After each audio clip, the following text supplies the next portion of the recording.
Section 1. You will hear a woman phoning to inquire about exhibition information. First, you have some time to look at questions 1 to 4.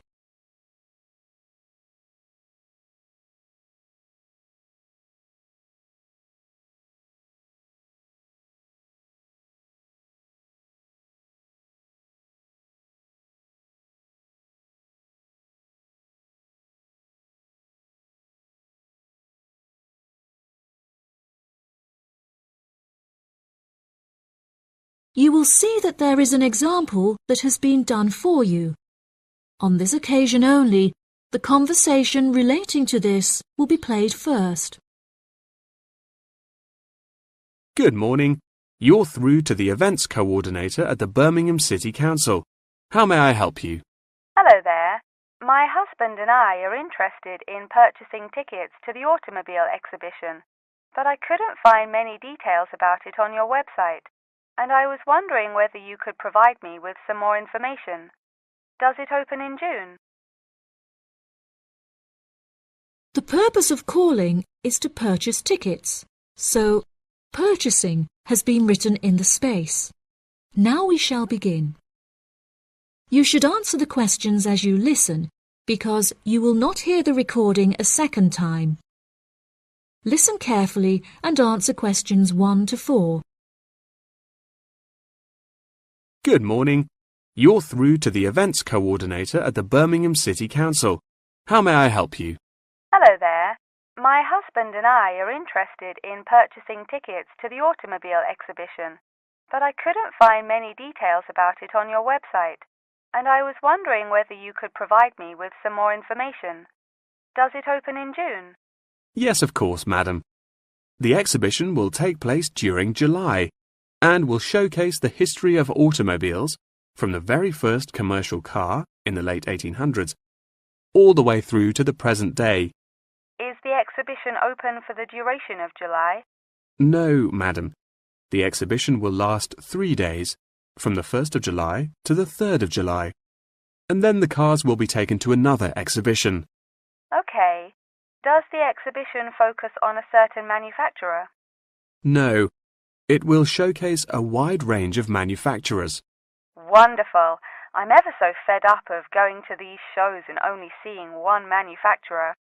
Are there any opportunities to sit in or even drive the cars? There will be many opportunities for you to sit in the cars. However, some of the cars will only be available to observe. We are yet to be told whether any of the antique cars will be available to drive. However, there will certainly be an opportunity to test driving some of the more modern cars on a purpose-built track. That sounds like great fun. I mustn't forget to bring my camera, or my husband will never forgive me. I'm afraid to say that cameras are actually strictly not allowed to bring into the exhibition. There will, however, be a section where a professional photographer will be available to take photos of you sitting in a car in period clothing. Well, that sounds like it could be fun, but I assume the photos won't be free. On the contrary, one free photograph is included within every ticket, but each photo after this will cost £5. Before you hear the rest of the conversation, you have some time to look at questions 5 to 10.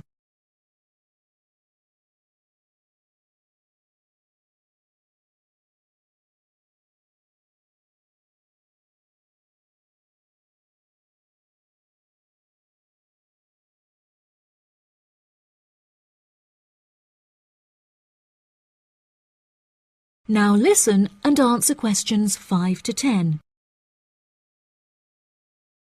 That's a nice surprise. Not many things are free anymore. I've been asking around about the ticket prices, but I haven't yet had a definite answer. Is it correct that the tickets are £100, whether you buy them now or on arrival? I'm afraid not. If you buy the ticket in advance, the price is £110, but it's £165 on the door. Oh, goodness. I suppose I'd best pay for them now then. Is it possible to buy tickets from you now over the phone? Yes, of course, madam. I'll transfer you to the box office manager, Mark Edgeworth. That's EDGEWORTH,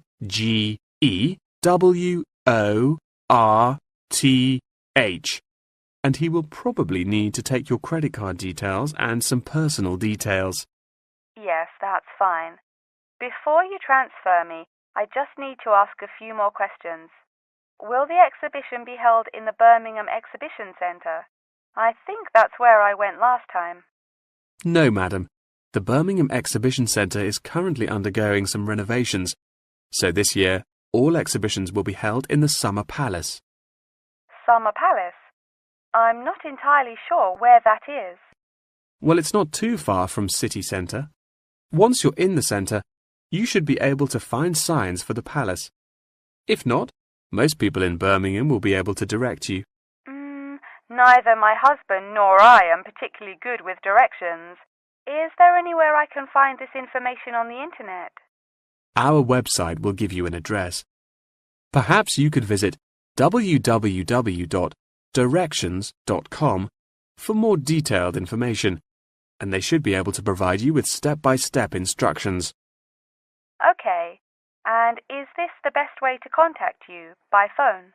I think the most convenient way to contact us is inquiring online, which is much simpler than having to dial various different numbers to reach the right person. Unless you have any more questions, I'll transfer you now. No, that's great. Thank you for your help. That is the end of section 1. You now have half a minute to check your answers.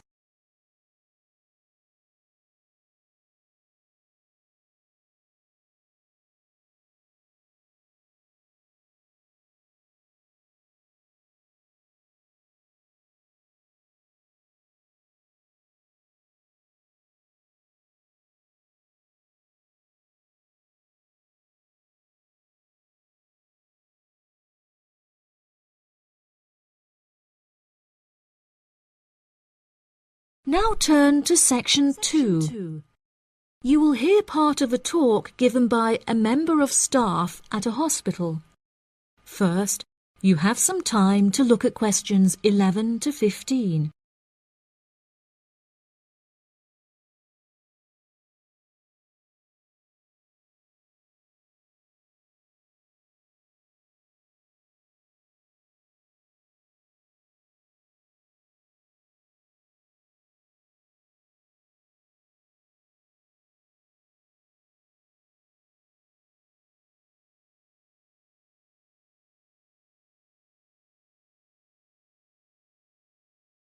Now listen carefully and answer questions 11 to 15. Hello, and welcome to the homepage for the Healthy Hearing Medical Clinic and Surgery, where we'd like to share a little more information about the services we provide and more. Our hospital is one of the leading specialised hospitals in the United Kingdom, attracting the very best healthcare professionals from around the globe. Not only are we a leading medical practice, but we are also the only hospital in the United Kingdom dedicated entirely to the treatment of and research into the curing of hearing loss. Our facilities and staff here are renowned across Europe, attracting thousands of patients a year. Our consultations can number anything up to 11,000 patients a year. However, we aim to treat around 5,000 patients a year so as to maintain and ensure the quality of our services. Our patients are guaranteed the highest standard of care, as well as the use of our first-class facilities.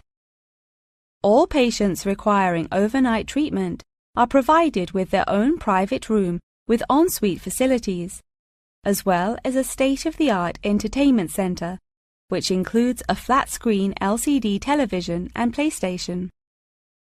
Appointments with our healthcare professionals can be made at any time during the week, with female doctors available between 8 a.m. and 11 a.m. If you need to see a doctor outside of these times, please visit the Out of Hours page of our website for more information. Our doctors are all trained to an exceptionally high standard and practice a vast array of specialities. Mr. Roberts is a fully qualified ear and throat specialist. Mr. Edwards is a pediatric hearing specialist, while Mr. Green specializes in reversing hearing loss. For more details about our people, please visit the staff members page on our website. During a consultation, doctors will sometimes decide medication is required, for which patients should receive a prescription. There are several pharmacies within the city. However, we recommend that patients use the pharmacy housed within our healthcare facility. Our in-house pharmacy is well stocked at all times. Our products are competitively priced, and our pharmacists are on hand to help and advise from 8 a.m. until 10 p.m. from Monday to Saturday, and from 9 a.m. until 12 p.m. on Sundays. If you require any help outside of these hours, please see our out-of-hours page on the website. Since the Healthy Hearing Medical Clinic and Surgery also functions as a teaching hospital, we aim to provide our students with every opportunity to expose themselves to medicine in practice. Therefore, we would like to encourage our patients to give their consent for a medical student to attend their consultations. If our patients are not comfortable with this, there will be a form at reception where patients will be able to opt out. Before you hear the rest of the talk, you have some time to look at questions 16 to 20.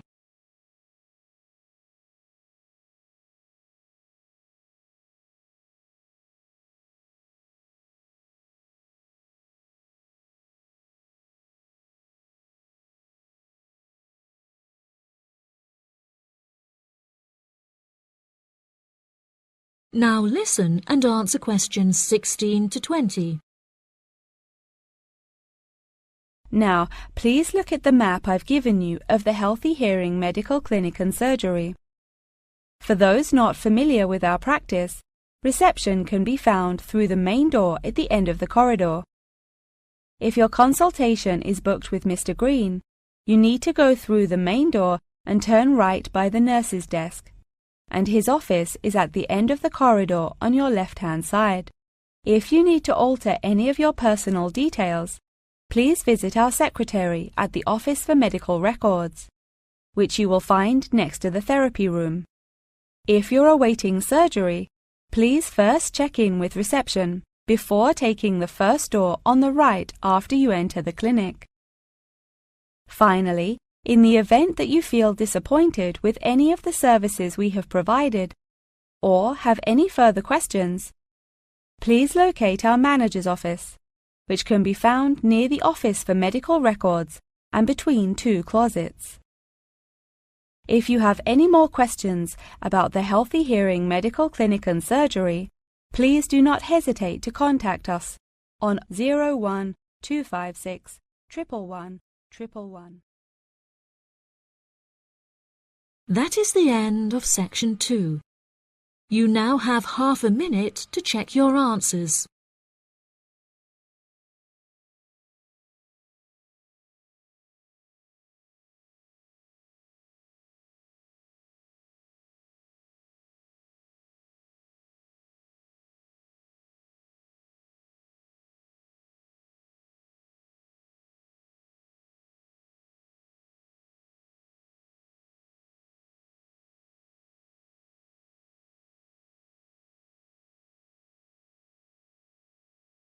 Now turn to section 3. You will hear Jim and Jane, two students, talking about their professor's lecture. First, you have some time to look at questions 21 to 25.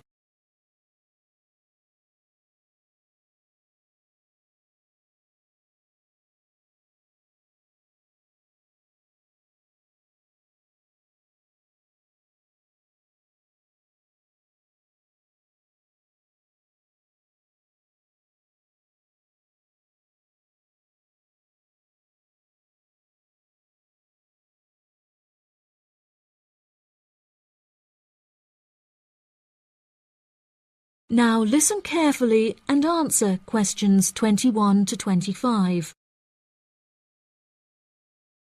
Jane, what did you think of Professor Morgan's lecture? I don't know about you, but I find it incredibly difficult to believe that light influences the environment as much as he says. I've never seen any journal articles, websites or anything that verifies his arguments. It's stupid. On the contrary, I've seen a great deal of research supporting his argument from a wide range of renowned scientists. Have you looked at the recommended textbook listed on the course outline given to us at the beginning of the semester? All the information is in there. Perhaps you've just been looking in the wrong places. I never look at the course outlines. I have so many loose sheets of paper I tend to lose anything I'm given by the end of the day. What's the textbook they recommend? And where can I get it from? I should probably go buy it soon. I'm already behind in the course. Yeah, you definitely should buy it, and our grades are more important this year. It's called The Influence of Light on the Environment. You should be able to find it in the bookshop on campus. If not, they'll order it within 2 weeks. In the meantime, you should read up on Ken Simpson's work. He argues that in order to protect natural habitats, governments should endeavour to turn off lights in cities at night. Well, that's controversial. I doubt any government would be willing to do that any time soon. I imagine roads would become quite dangerous without street lighting. For this issue, Dave Kepler suggests they could just replace the existing lights with more environmentally friendly bulbs. They could even install solar-powered lights. That way, roads will be more eco-friendly while maintaining safety. Although I guess they wouldn't be particularly effective in colder countries, especially during the winter. That's quite a good idea, actually. The price of solar power is supposed to be on par with electricity within the next few decades, and it was on the news this morning. I've also heard that, according to Sharon Gray, in countries with more sunlight, insect-eating animals tend to be smaller in size. Since there are fewer insects, and the remaining insects produced a smaller number of eggs. Yeah, I think I read somewhere that sunlight also has a negative effect on the quality of water, but I'm not sure I believe it. In many hot countries, particularly developing countries, there is a lot of water pollution caused by factories rather than sunlight. Nevertheless, Maria Jackson says that in direct sunlight, the surface of the water becomes more translucent. Therefore, it affects the amount of sunlight that aquatic insects can absorb. Not much research has been undertaken to prove Jackson's theory, but it seems to have been widely accepted anyway. I've never heard of that. I'll have to look it up on Google. The only other theory I've studied is Barbara Swallow's study on how declined insect population adversely affects the frog population. Not that I'm complaining. I hate insects, especially spiders. You have arachnophobia? I never would have guessed. Didn't your brother have a pet black widow spider? Yes, he did, and I hated it. It escaped from its cage once, and we never found it. I had nightmares for months. Before you hear the rest of the conversation, you have some time to look at questions 26 to 30.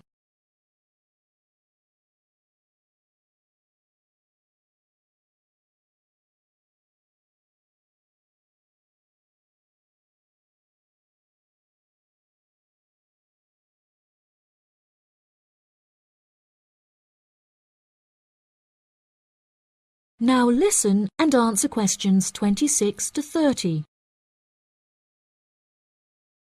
Okay, now I'm getting goosebumps. Let's change the subject. What's your stance on natural and artificial light? Honestly, I'm not sure it makes much difference which one you use. Species will die out either way.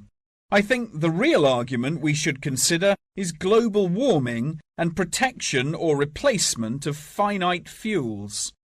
Solar power provides us with an incredible opportunity to replace electricity, and governments should definitely increase spending on research in this field. The theories discussed in our lectures, like Simpson's and Gray's, are so vague and lack proof, so I don't understand why we even study them. I see what you mean. I don't like learning unsupported theories for exams, and I'd rather spend my time learning something else. For example, I'd be much more interested in studying the animals in safari parks than researching migratory birds, particularly the effect of tourists on the quality of life of animals. As we know, every year thousands of visitors will drive in their own vehicles or ride in vehicles provided by the facility to observe freely roaming animals. Yeah, that would be really interesting.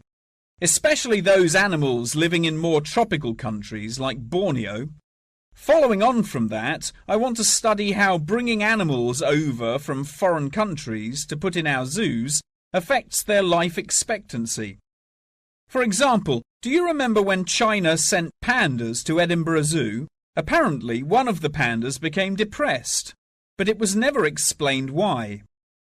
To me, obviously, you can't take an animal out of its natural habitat and put it in a cage on the other side of the world. It just doesn't work. That is the end of section 3. You now have half a minute to check your answers.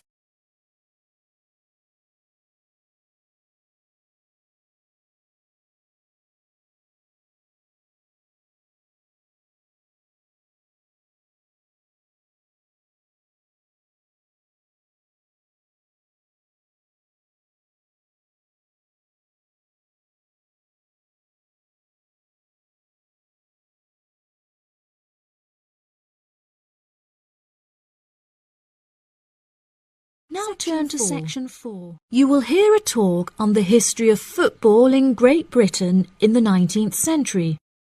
First, you have some time to look at questions 31 to 40.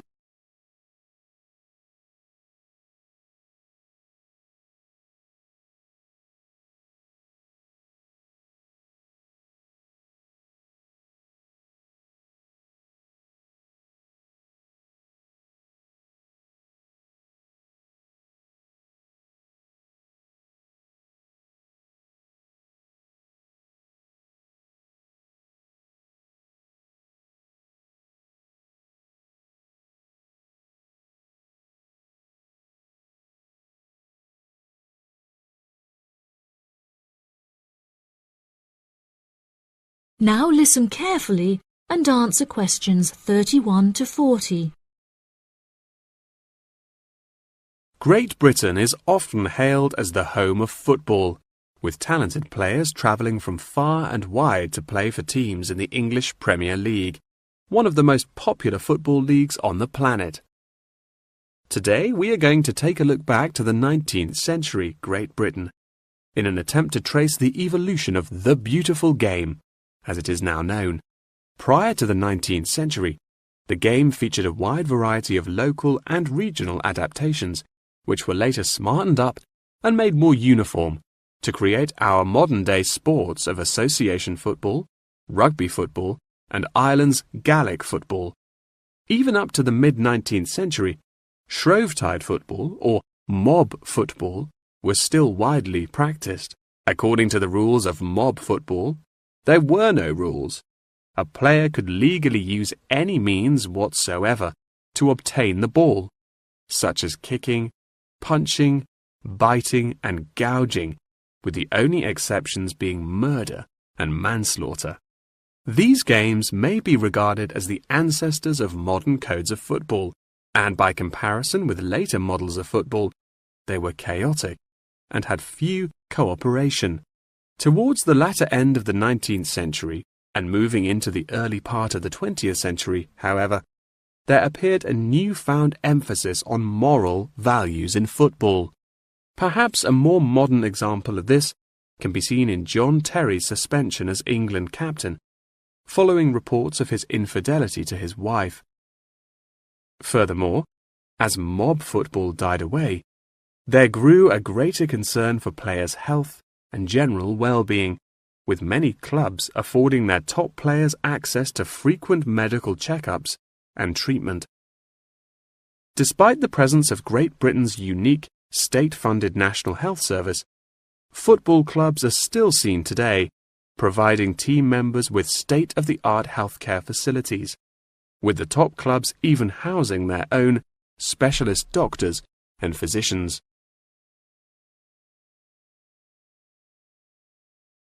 Today, football is a key feature of school children's day-to-day education, particularly for boys. With the help of football associations, all schools in the UK are boasting their own football teams. This mainly comes as a result of pressure put on schools and the government by concerned parents, who felt that football education taught their children valuable lessons and indeed vital life skills, such as teamwork and a drive to succeed. Nowadays, many of the UK's top football clubs provide training facilities and outreach programs in an attempt to educate the nation's aspiring youths.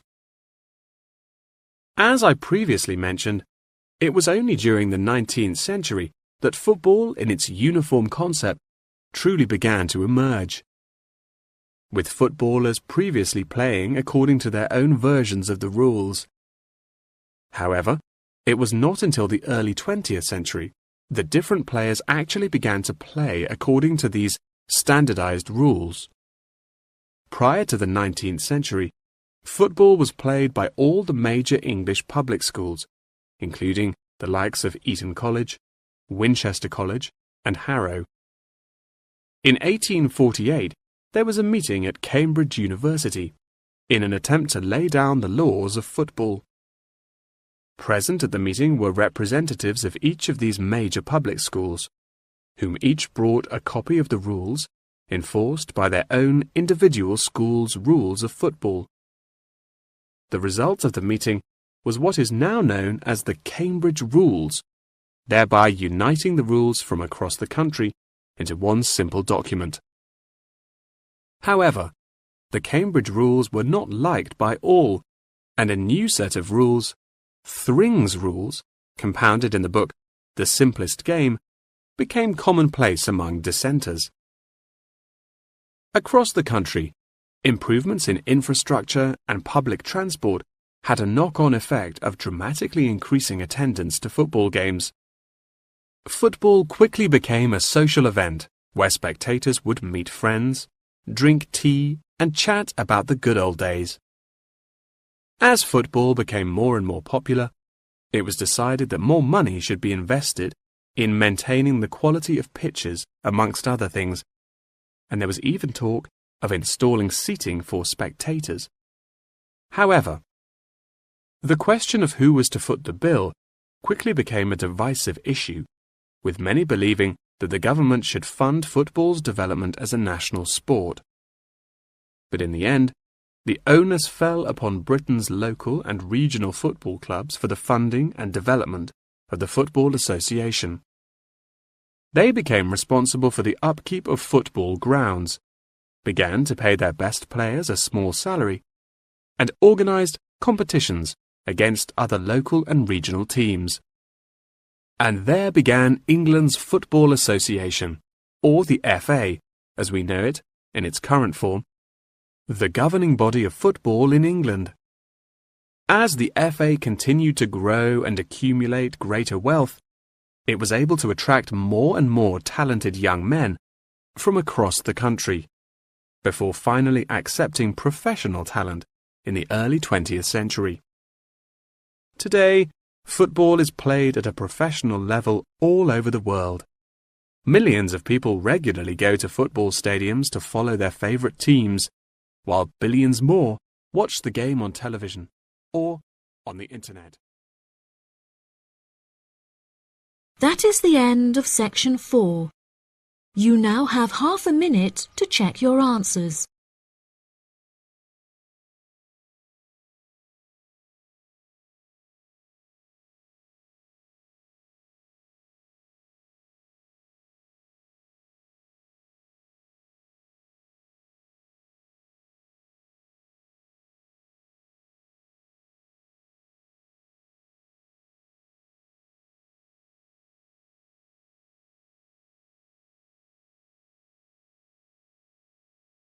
That is the end of the listening test.